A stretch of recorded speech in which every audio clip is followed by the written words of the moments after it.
So first of all, thank you for everybody who responded to my polls on Facebook and Instagram. You guys added so much information to this video. And one thing that I've learned from looking at your responses is that, guys, we are not alone.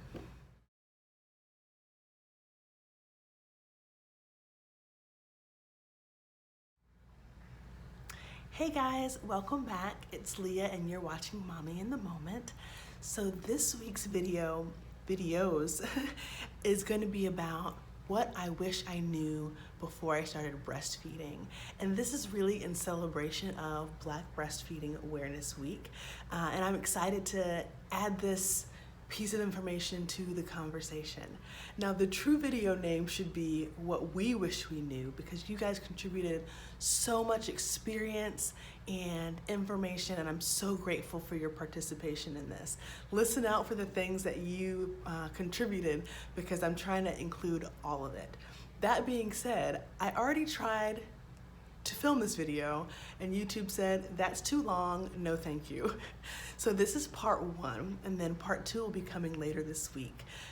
But I'm excited to share this information. If you haven't, go ahead and subscribe so you don't miss part two. And also follow me over on Instagram at Mommy in the Moment, because I'm gonna be posting every day about breastfeeding related topics, just to kind of get these conversations started in our space. All right, so let's jump in.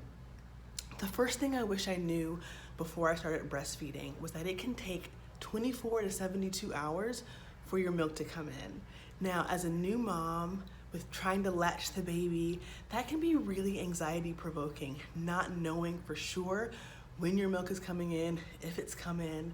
The great thing is that babies retain fluid on the inside before they're delivered. And that fluid helps to hydrate them and nourish them during that 1 to 3 day lag time.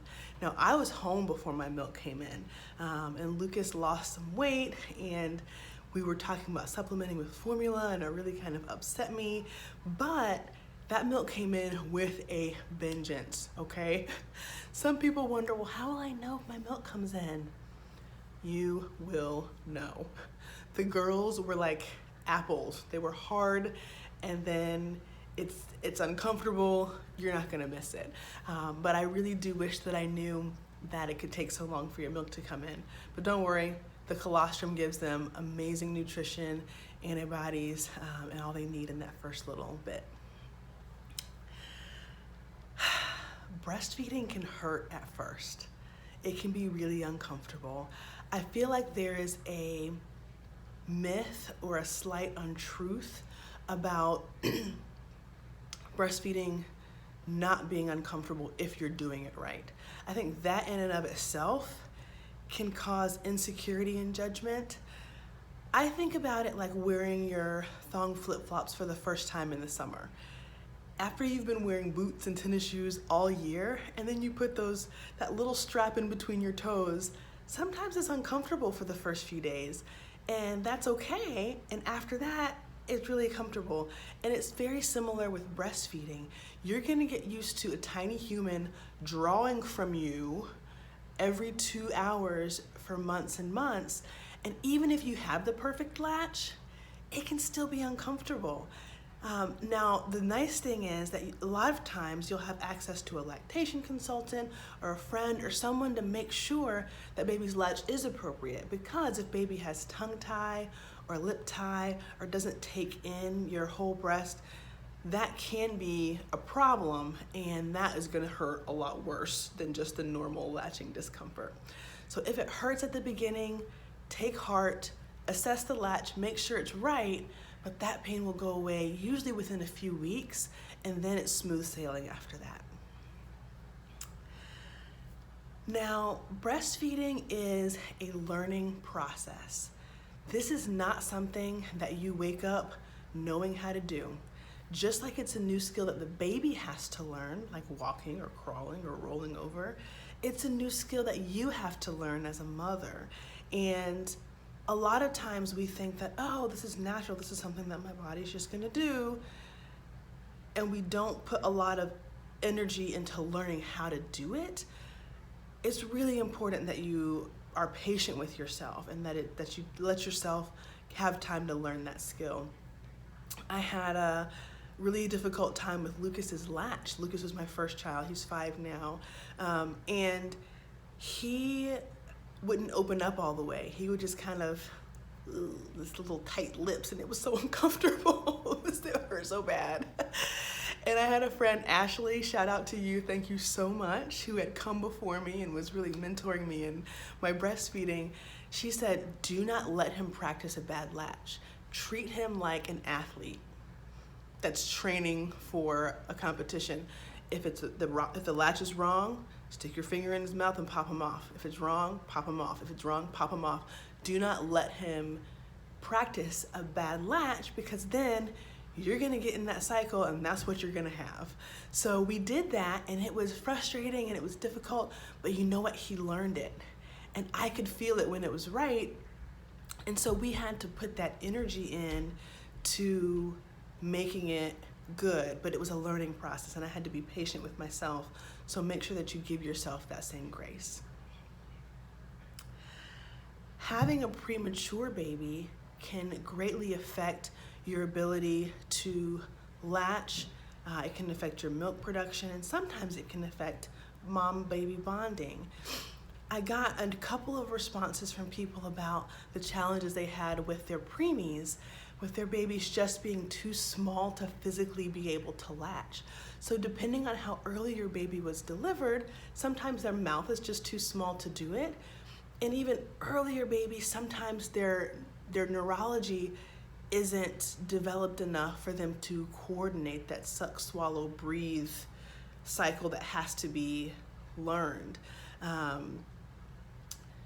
In that case, I think making sure that you're getting a lot of information from your baby's providers, from another breastfeeding professional, really getting hooked up with a good pump and a good pumping schedule to stimulate your milk, to make sure that your milk comes in, doing as much skin to skin as you can to help stimulate that production is gonna be paramount, because that pump may be a big part of your breastfeeding process.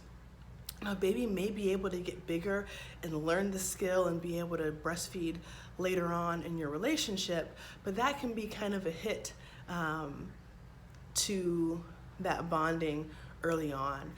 So definitely prematurity can have a big effect on how well, how long, and how robust your breastfeeding journey is, and that's okay. You do what you can. Like we tell my son, we get what we get and we don't throw a fit. So you do your best, and that's gonna be perfect for your baby. With Lucas, I wish that I had a better quality breast pump. I had someone respond that they were sent home with only a manual breast pump, and that's all that they had to work with. And I think that having a good quality breast pump that has good power is going to be really important, especially if you plan to return to work before baby is done breastfeeding. Some people really don't like breast pumps, and they don't include that in their breastfeeding journey at all, because they're able to spend that full breastfeeding time with the baby one-on-one. I found a breast pump helpful because at the beginning, when I would get so engorged and my milk was coming in, everything was too hard for the baby to latch. And so I would pump a little bit to kind of relieve that pressure, and then the babies were able to latch a lot better. Whatever I pumped and pulled off, I saved so that whenever I went back to work, we already had a little bit of milk stored up. So definitely having a good quality breast pump is important. Most insurance companies will provide you a breast pump either once a year or once per pregnancy. So definitely find out what your insurance company's policy is on dispensing breast pumps. Mine, they just make you go buy it, and then they will reimburse you up to a certain amount. Some, you have to get a prescription or order it through a certain website, but either way, you should have a pump available. Now, there are many other kind of milk extraction devices that you can use, and I'm planning to do a video on how I'm getting ready for breastfeeding this time around. So I'm really excited about that. I'm gonna do that a little bit later in the 3rd trimester. But there's so many different tools to use and reasons to use different things, but make sure that you talk to your provider or that you do your own research about having a good quality double electric breast pump. All right, and last but not least for this part of the video is I wish I knew how incredibly gratifying it would be to breastfeed my babies. I think if I knew that at the beginning, it would have made all the struggle so much easier. I was stressing, I was losing sleep, of course you're losing sleep, but all this stress on whether I'm doing it right. And then to see these babies go from, well, Lucas was never that small, but Nora wasn't even 7 pounds when she was born. And then to go to these juicy babies with rolls everywhere and you can't see their neck and they're just round and roly-poly. And you'd be like, man, I did that. I did that. It was so cool. It was so cool. And I wish that I knew at the beginning how amazing and gratifying it would feel. And I think that would have been an incredible encouragement to keep going. But just know, if you push through and you get it, it's one of the best things you'll ever experience.